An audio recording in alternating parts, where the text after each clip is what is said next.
Dragon की आग फिलहाल ठंडी पड़ गई है। हिंदुस्तान की तैयारी भी वहीं पुरजोर तरीके से है ताकि दुश्मन देश को हर मोर्चे पर जवाब दिया जा सके। लेकिन देश के भीतर की राजनीति की बात कर लेते हैं। एक मुख्यमंत्री लगातार अपने दुश्मन नेताओं को जवाब देने की कोशिश में लगे हुए हैं। बात हम राजस्थान में मचे सियासी घमासान की करेंगे, जिसमें एक बड़ा ट्विस्ट सामने आया है। विधायकों को लालच देने के मामले में बीजेपी के 2 नेताओं को गिरफ्तार किया गया है। वहीं पूरे मामले पर सीएम अशोक गहलोत और डिप्टी सीएम सचिन पायलट के बयान दर्ज होने हैं। और इसी पर बातचीत के लिए खुद राजस्थान के मुख्यमंत्री अशोक गहलोत जी हमारे साथ लाइव जुड़ चुके हैं। अशोक जी, बहुत स्वागत है आपका आज तक पर। मेरा पहला सवाल आपसे यही है, 2 बीजेपी के नेताओं की गिरफ्तारी हुई है। आप लगातार बीजेपी पर आरोप लगा रहे हैं कि वहां से सरकार गिराने की कोशिशें जारी हैं। कौन कर रहा है ये सब? मास्टरमाइंड कौन है इसका? ये दुनिया जानती है, पूरा देश जानता है कि जब से बीजेपी सत्ता में आई है तब से उन्होंने इस देश के इतिहास में काला अध्याय जोड़ दिया है। बात करें अरुणाचल प्रदेश की, 60 एमएलए थे कांग्रेस के, 60 मेरे 42 थे हमारे, सरकार वहां बीजेपी के बन गए। गोवा में, मणिपुर में सबको मालूम वहां पे क्या हुआ। कर्नाटक में सरकार किस प्रकार बदली गई, वहां पर टॉपल कर दी गई। मध्य प्रदेश का उदाहरण आपके सामने है। और महाराष्ट्र में भी सुबह 7 बजे शपथ ली गई मुख्यमंत्री द्वारा और प्रधानमंत्री ने 7:30 बजे ट्वीट कर दिया बधाई का। और वापस देवेंद्र फडणवीस जो मुख्यमंत्री बने, उन्हें ट्वीट का जवाब दे दिया, मोदी ये तो मुमकिन है। और राजस्थान आपके सामने है।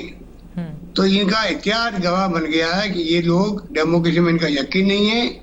और ट्रेडिंग करो, धन बल की कमी नहीं है बीजेपी के पास में। अपार धन इकट्ठा हो चुका है, इलेक्ट्रल बॉन्ड के माध्यम से भी, नोटबंदी के माध्यम से भी। और आज इसीलिए सरकारें गिराने की इनका दुस्साहस हो रहा है।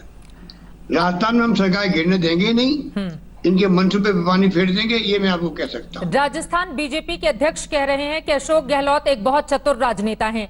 गजेंद्र सिंह शेखावत जो कि केंद्रीय मंत्री हैं, उनका कहना है कि अपने फिल्म के आप भी एक्टर हैं, आप ही विलन भी हैं और स्क्रिप्ट राइटर भी हैं।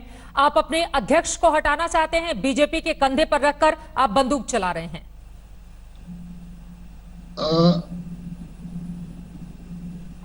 हमारे पूनिया साहब, सतीश पूनिया साहब, गजेंद्र शेखावत साहब ने जो कॉम्प्लीमेंट मुझे दिए हैं, उसके लिए मैं उनका आभारी हूँ। कोई किसी के कंधे पर रख के बंदूक नहीं चलाई जाती है। बीजेपी के नेताओं के इशारे पर राजस्थान के नेताओं पे होड़ मची हुई है। अपने नेताओं को, जो केंद्रीय नेता है, उनको खुश करने की होड़ मची हुई है। इसलिए बढ़ चढ़ करके हिस्सा ले रहे हैं, संपर्क कर रहे हैं विधायकों से, हॉर्स ट्रेडिंग में मदद कर रहे हैं। और पूरा खेल चल रहा है राजस्थान के अंदर, लंबे अरसे से चल रहा है। और राजस्थान की जनता समझ गई है। और मैं समझता हूँ हमारे यहाँ परंपरा कभी रही भी नहीं है कि गुजरात की तरह 7 विधायक हॉर्स ट्रेडिंग में चले जाएं राज्यसभा चुनाव के पहले, या अन्य राज्यों की तरह यहाँ पर बिक जाएं। राजस्थान के कोई विधायक बिकने वाले नहीं है। इनके मंसूबे पे पानी फिर जाएगा, मैं आपको कह सकता हूँ। अशोक जी, जो कथित टेप सामने आया है उसके जरिए इस तरह की बात निकल रही है कि आपके और उप मुख्यमंत्री के बीच सब कुछ राजस्थान में ठीक नहीं चल रहा है। इस बात में कितनी सच्चाई है?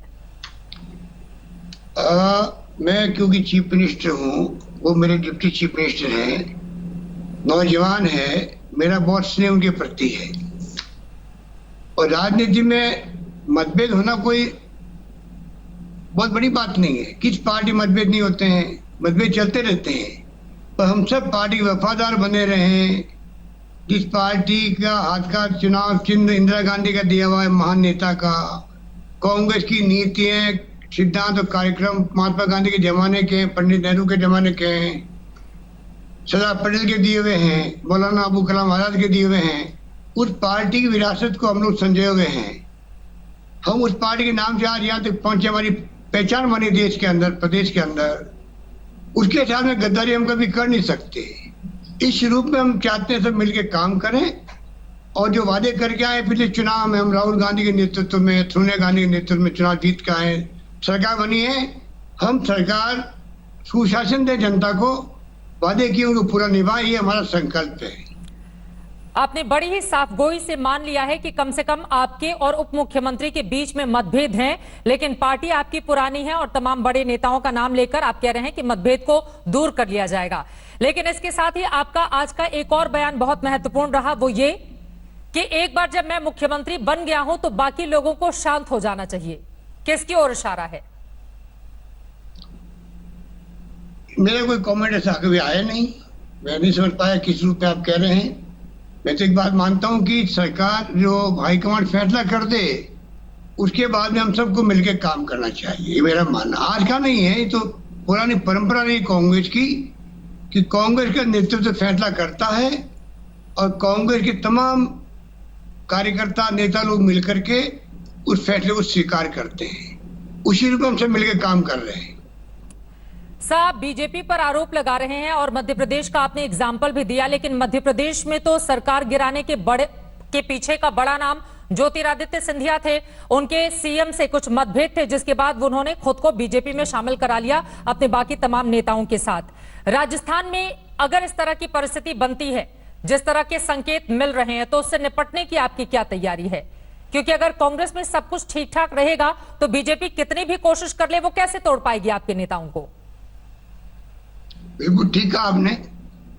हम लोग सब एकजुट रहेंगे, अच्छी सरकार शासन देंगे जनता को, यही हमारा संकल्प है। उसी दिशा में आगे बढ़ रहे हम लोग। इसलिए बीजेपी कितने मंसूबे पाले, कितनी ऑस्टेटिंग करे, उनके वो कामयाब नहीं हो पाएंगे। उप मुख्यमंत्री की सभी बातों को क्या मानते हैं आप, जो भी सुझाव उनकी ओर से सामने आते हैं? देखिए, सुझाव तो आते रहते मंत्रियों के, विधायकों के, जिनके भी आते हैं उनको मानना पड़ता है, मानना ही चाहिए। अच्छे सुझाव कौन नहीं मानना चाहेगा? अगर गुड गवर्नेंस देनी है तो अच्छे सुझाव मानने चाहिए, ये मेरा मानना है, मेरी मान्यता है। उनकी कुछ बातों को दरकिनार करने के लिए फिर किस तरह की बातें? क्योंकि अक्सर जब राजस्थान से बड़ी खबर सरकार हिलने की सामने आई है, तब तक सबसे बड़ी वजह प्रमुखता से बताई गई कि अशोक गहलोत और सचिन पायलट के बीच आपस में मतभेद हैं और उसको दूर कर पाने में मुख्यमंत्री नाकाम साबित हो रहे हैं। तो क्या फिलहाल आप लोगों के बीच तमाम मतभेदों को दूर करने की जो कवायद थी उसमें आप कामयाब हो गए? ये आपकी अपनी सोच हो सकती है, आपके दोस्तों की सोच हो सकती है, मेरी सोच नहीं है।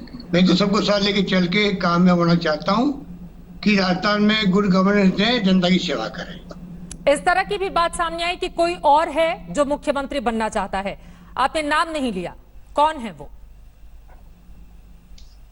ये सवाल आप कहाँ उठा के ले आए हो? प्रेस कॉन्फ्रेंस का हवाला। राजस्थान में बहुत टैलेंटेड लोग हैं, 5 भी होंगे, 6 भी होंगे, 7 भी होंगे।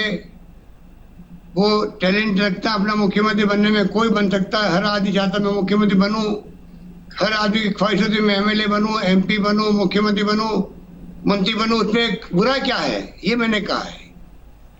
रह रहकर अशोक जी ऐसी भी आवाजें उठती रहती हैं कि दरअसल युवा चेहरों को कमान दी जानी चाहिए। आज ही बड़ी खबर गुजरात से आई, हार्दिक पटेल जो सिर्फ 26 साल के हैं, उनको वहां का कार्यकारी अध्यक्ष नियुक्त किया गया है। ऐसे ही आगे दूसरे राज्यों को लेकर भी बातें उठती हैं। मुख्यमंत्री बनने के लिए भी इस तरह की आवाजें बरसों पहले उठी थी, अगर हम देखें राजस्थान को लेकर भी और मध्य प्रदेश को लेकर भी। देखिए, नई पीढ़ी को चांस मिलनी चाहिए। हम लोग भी जब आए थे पहली बार एमपी बन के, मेंबर पार्लियामेंट बन के आए थे 80 के अंदर, तब 28 साल के थे। हम केंद्रीय मंत्री बने 3 बार प्रदेश कांग्रेस अध्यक्ष बने, 3 बार एआईसीसी के महामंत्री बने और तीसरी बार मुख्यमंत्री बने। 40 साल लगे हम लोगों को, 40 साल लगे हैं। युवा, जब हम लोग युवा थे तभी आज यहाँ तक आए हैं। युवाओं को भी चाहिए पूरी तरह समर्पित होकर के जनता की सेवा करें। आज पार्टी हमारी पावर में नहीं है, तो इंदिरा गांधी जी चुनाव हार गई थी, तब भी हम लोग लगे रहे, टाइम आने पर मेंबर पार्लियामेंट बन गए। आज संकट की घड़ी में तमाम युवाओं को चाहिए, उनमें एनर्जी भी होती है। आजकल तो हाईटेक का जमाना है, इंटरनेट, मोबाइल है, हमसे अच्छा काम वो कर सकते हैं। उनको ये जम के काम करें और जनता के बीच में जाएं। ये मौका अच्छा है, ब्लेसिंग इन डिस्गाइज, और अपना आप को सिद्ध करें। उनका कैरियर बहुत शानदार बनेगा। मेरी शुभकामनाएं युवा पीढ़ी के साथ रहेगी। मैं कुछ चाहूंगा वो आगे बढ़े। एक आखिरी सवाल जल्दी से मैं चाहूंगी इसका जवाब। एसओजी ने आपका बयान दर्ज करने के लिए आपसे वक्त मांगा है, कब मुलाकात होगी आपकी? क्योंकि उनकी ओर से 2 बीजेपी के नेताओं की गिरफ्तारी भी की है स्पेशल प्रोटेक्शन ग्रुप ने। अब उन्होंने कई लोगों को नोटिस दिया, मुझे भी दिया है। तो मैं चाहूंगा कि जितना जल्दी हो सके जो फीडबैक मेरे पास आया था मैं उनको शेयर करूं। अभी तो मैं कैसे कह सकता हूं, अभी तो मेरे पास नोटिस आया है, तो मैं जल्दी विचार करूंगा इस पे। ठीक है, बहुत शुक्रिया अशोक गहलोत जी। राजस्थान के मुख्यमंत्री आज तक से बातचीत करते हुए उन्होंने इस बात को स्वीकार किया है कि उप मुख्यमंत्री सचिन पायलट के साथ मतभेद हैं, लेकिन साथ ही युवाओं की तारीफ भी की और कहा कि ये इंदिरा गांधी की पार्टी है, सबको साथ में लेकर आगे बढ़ना होगा। फिलहाल एसओजी ने समय मांगा है मुख्यमंत्री से, उनकी बात को सुनने के लिए। अब मुख्यमंत्री कब समय देंगे काफी ज्यादा महत्वपूर्ण रहेगा। लेकिन राजस्थान में लगातार उठापटक का दौर जारी है।